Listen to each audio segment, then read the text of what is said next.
सार्वजनिक trust president Sheikh Jamshed Ali আজকে সুরাটের মধ্যে প্রেস কনফারেন্সের মাধ্যম থেকে আজকে বাঙালি সমাজের অনেক পরেশানি আছে ট্রেনের জন্য। সুরাট থেকে কোনো ট্রেন নেই, যা আছে রাজকোট থেকে আছে, হাপা থেকে আছে, আমদাবাদ থেকে আছে, আর ও ট্রেন ডাইরেক্ট হাওড়া যায়।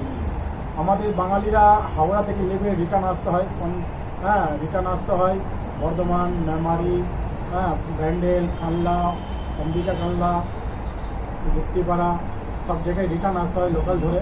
তো আজকে প্রেস কনফারেন্সের মাধ্যম থেকে আজকে আমাদের দেশের প্রধানমন্ত্রী থেকে আমরা মান করছি যেন আমাদের বাঙালি তাড়াতাড়ি একটা সুরাট থেকে ভায়া বর্ধমান হতে যেন ট্রেন চলে।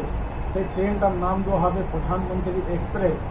প্রধানমন্ত্রী এক্সপ্রেস নাম রাখবো।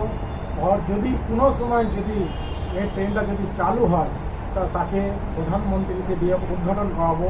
আমাদের বাঙালি সমাজকে প্রধানমন্ত্রী তার আওয়াজ পৌঁছাবো, রেলমন্ত্রী ভারতের রেলমন্ত্রীকে আওয়াজ পৌঁছাবো যেন তাড়াতাড়ি আমাদের বাঙালির জন্য একটা নতুন ট্রেন সুরাট থেকে ভায়া বর্ধমান হতে ব্যান্ডেল পর্যন্ত যাবে। তাহলে আমাদের হুগলি জেলা, বর্ধমান জেলা, নদিয়া জেলা, 24 পরগনা জেলা সবাইকে নিয়ে আসানি হয়ে যাবে। তাহলে হাওড়া থেকে রিটার্ন আসতে হবে না। তো আজকে সুরাটের মধ্যে বহুত বড় একটা প্রেস কনফারেন্স করে পুরো বাঙালি সমাজকে একটা মেসেজ দেওয়া হচ্ছে, সবাই মিলে একতা হও, একজুট হও। এক হলে কি হবে ভাই, তাড়াতাড়ি তারা নেতা মন্ত্রীর কানে পৌঁছাবো কথাটা, তাহলে ট্রেনটা চালু হবে।